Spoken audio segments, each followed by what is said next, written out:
Nous sommes de retour au plateau pour la suite de cette émission. Nous abordons notre troisième sujet. Nous parlons à présent du Sénégal. L'ambassadeur d'Israël hué à l'UCAD Dakar. C'était un mauvais quart d'heure qu'a passé le nouvel ambassadeur d'Israël au Sénégal, invité à prendre part à une conférence à l'université Cheikh Anta Diop de Dakar. L'ambassadeur Yuval Wax a été rapidement confronté à une vive opposition plutôt de la part d'un groupe d'étudiants donc hostiles à sa venue, et ces derniers l'ont contraint à quitter précipitamment les lieux. Que s'est-il passé?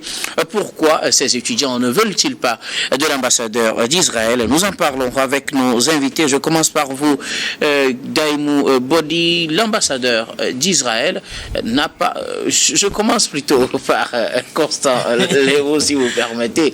L'ambassadeur d'Israël, comme je le disais, a passé un mauvais quart d'heure au Sénégal. Mais, pourquoi? Vous commencez par moi, mais rassurez-vous, je ne suis pas israélite. Je ne soutiens pas l'Israël dans son plan de génocide contre le peuple palestinien. L'ambassadeur d'Israël au Sénégal, effectivement, a été chassé de l'université Cheikh Anta Diop.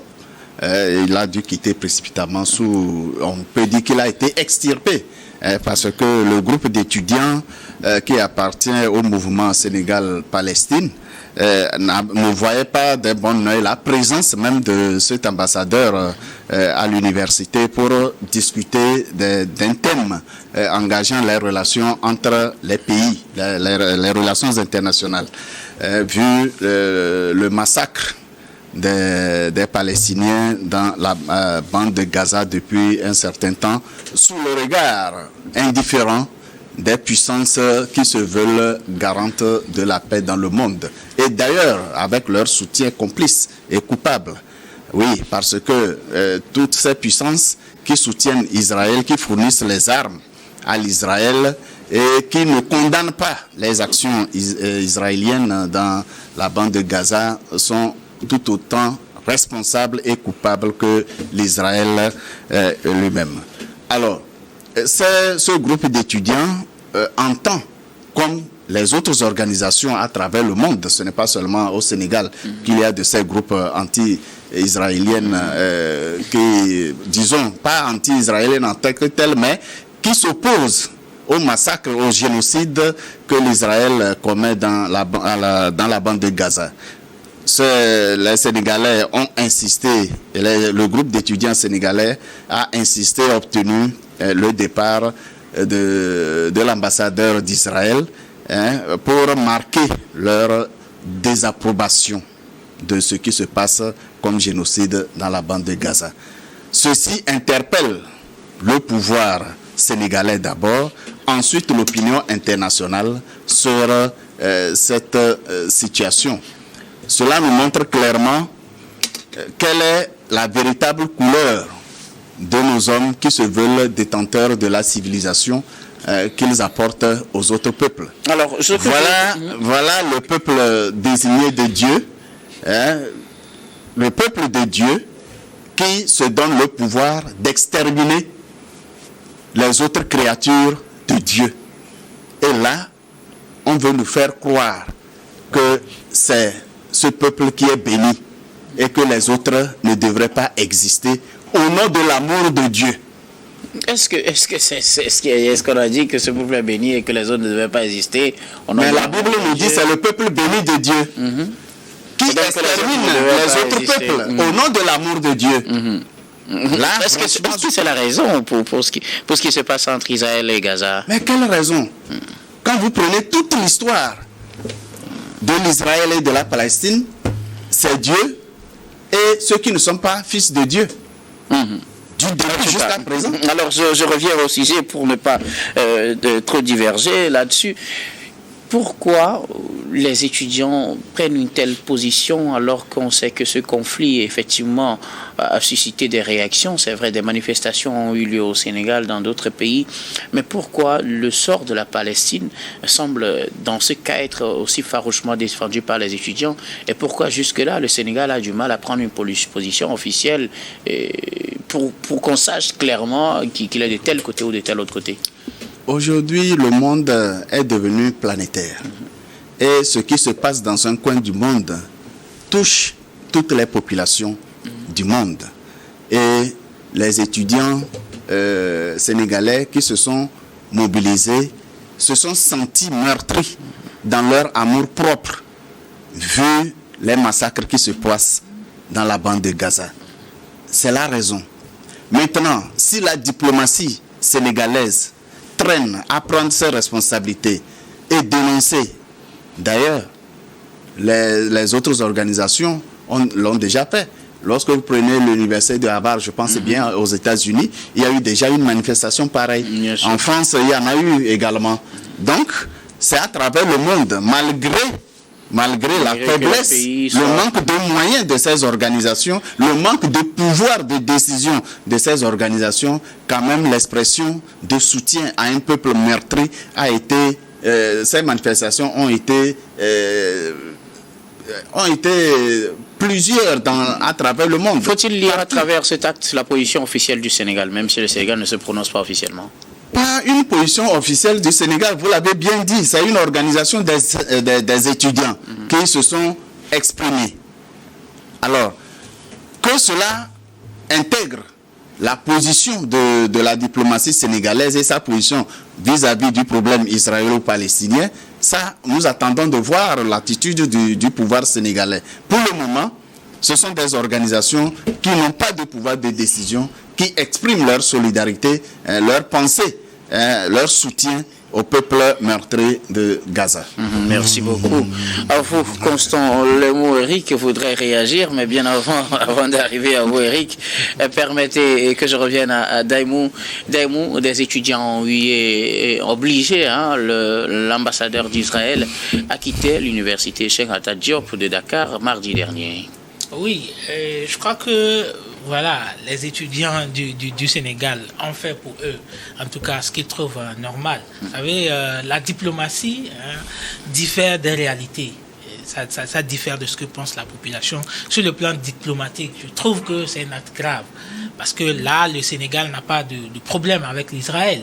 Mais néanmoins, tout le monde est conscient de la gravité des actions de l'Israël face aux populations de la Palestine. Et si l'action des étudiants sénégalais peut quand même interpeller les autorités israéliennes, pourquoi pas? En tout cas, c'est vilain ce qui se passe au niveau de la bande du Gaza. C'est très grave. Malgré les cris de partout le monde, on voit que les autorités de l'Israël restent indifférents, malheureusement. Et les pauvres populations continuent à mourir au niveau de la bande de Gaza. C'est quand même dommage. Maintenant, les gens se demandent pourquoi est-ce que les autorités sénégalaises ne se prononcent pas. C'est quand même difficile de se prononcer dans ce genre de situation. Ou, si vous faites une sortie où vous risquez quand même de faire une erreur diplomatique, mais de l'autre côté, vous risquez de vous mettre vos populations à dos. Donc, ils sont entre le marteau et l'enclume, mais néanmoins, nous allons tous prier que la paix puisse revenir au niveau de la bande de Gaza. Mais moi, je pense que les étudiants sénégalais, avant de sortir manifester pour l'Israël, doivent d'abord, pour la Palestine, doivent d'abord manifester pour Goma, doivent manifester pour la paix au Burkina, okay. La paix dans l'AES, parce que c'est eux qui sont beaucoup plus proches de chez nous. On s'intéresse beaucoup plus aux questions africaines, aux questions panafricaines, plutôt qu'aux questions liées à d'autres pays. Donc, je pense qu'il faut qu'on réveille la conscience de nos populations. Moi, j'ai vu des gens se plaindre. Certes, c'est la guerre qui se passe en Palestine concerne aussi des hommes comme nous, mais nous avons des questions beaucoup plus proches de nous. Nous avons Goma ici qui souffre, nous avons les Burkinabés qui souffrent du terrorisme, nous avons les Maliens et les Nigériens qui souffrent. Donc, le Soudan. Donc, intéressons-nous beaucoup plus aux questions qui sont beaucoup plus proches de nous, à nous semblables, plutôt que de regarder. Je ne suis pas sûr que si aujourd'hui il y avait la paix en Palestine, que les Palestiniens sortiraient marcher pour la Somalie, ou pour Goma, ou pour le Burkina. Voilà un peu ce que moi je pense. Merci beaucoup à vous, Daimou. Eric Johnson, des étudiants ont finalement obligé l'ambassadeur à quitter l'université, c'est au Sénégal, ce mardi. Alors, il faut qu'on essaie de comprendre ce qui se passe. Entre l'Israël et la Palestine, disons-le, c'est une guerre territoriale.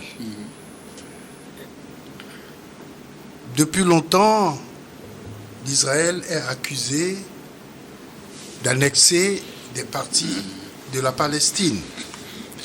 Mais ce qui s'est passé en octobre 2024, je pense, est inacceptable. Le dernier élément déclencheur, en tout cas, de cette nouvelle guerre.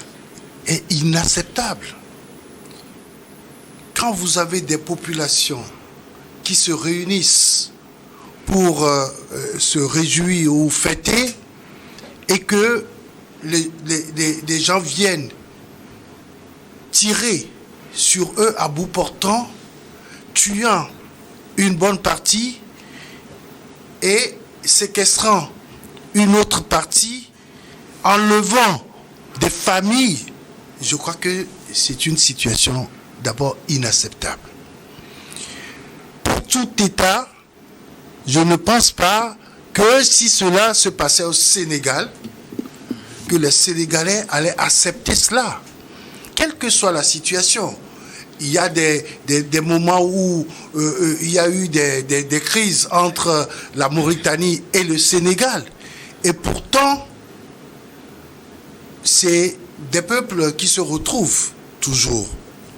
Vous savez, quand vous allez dans cette partie du monde, vous vous posez la question de savoir qui est palestinien, qui est israélien, qui est chrétien, qui est musulman, au-delà de leur accoutrement, où vous pourrez comprendre que, bon voilà, tel est musulman, tel est chrétien, mais c'est des peuples qui vivent ensemble. Vous voyez des Palestiniens quitter leur territoire pour aller travailler le jour en Israël et y revenir le soir. C'est des peuples qui vivent ensemble. Ils ont pratiquement les mêmes réalités, sauf que l'Israël est une puissance militaire soutenue justement par les États-Unis, les puissances occidentales. Mais aujourd'hui, au vu de la réaction de l'Israël, je crois que tout humain a le droit de s'indigner par rapport à la façon dont Gaza, cette ville-là, aujourd'hui, je ne sais pas si on peut encore parler d'une ville parce qu'elle est pratiquement détruite. C'est-à-dire que la réaction n'a pas été proportionnelle à l'attaque. Même si il doit y avoir une réaction, mais je pense que ce n'est pas détruire pratiquement toute une ville et sinon tout un pays, parce qu'aujourd'hui, on ne veut pas accepter l'existence de la Palestine, mais elle existe quand même. On est en train de détruire la Palestine. Personne ne peut être d'accord. Toutefois, je dis, il faudrait que les étudiants sénégalais analysent mieux la situation. Parce qu'il y a encore s'il y a une ambassade israélienne au Sénégal, c'est que ce pays-là entretient quand même des relations diplomatiques avec l'Israël. Et donc, pour agir, il faut mieux peser dans la balance et les relations diplomatiques avant d'agir. Si l'ambassadeur là n'a pas été rapidement extirpé de l'université Cheikh Anta Diop, on pouvait s'en prendre à sa personne et cela créerait une incidence diplomatique. Et ça peut avoir également des incidences financières et sur le Sénégal. Donc, on peut manifester, mais il faut savoir que s'en prendre à un diplomate sur un territoire, c'est extrêmement grave. Parce que l'Israël peut porter plainte contre le Sénégal. Si toutefois l'Israël aussi accepte la Cour pénale internationale, et il n'est même pas membre, je crois, qui ne reconnaît pas cette juridiction internationale. Donc je dis que les étudiants peuvent manifester, mais ils devraient plutôt profiter de la présence de ces ambassadeurs-là, puisqu'il s'agit d'une conférence à l'université, pour lui poser des questions et peut-être lui dire clairement leur opposition face à la riposte. Souffre que je ne sois pas d'accord avec votre conclusion. Alors, rapidement, quelques secondes. L'organisation des étudiants sénégalais a atteint son objectif. Renvoyer l'ambassadeur d'Israël, c'est un message très fort à l'Israël, au pouvoir sénégalais. Mais est-ce que ce n'est pas un grand risque qu'ils ont pris? Ce n'est pas un grand risque. Au moins, le Sénégal est un pays de liberté et c'est un pays... Non, je ne parle pas pour que le Sénégal réagisse, mais si il a... Quel est le risque que de renvoyer le représentant d'un pays assassin? Si on lui demandait tout simplement, monsieur partait et qu'il partait, d'accord, mais on voit les altercations, on voit qu'il ne part pas. S'il arrivait quelque chose... La personne physique n'a pas été touchée. C'est justement pourquoi je parle de risque. Les étudiants ont exigé son départ avec des huées. Ils ne se sont pas attaqués à la personne physique.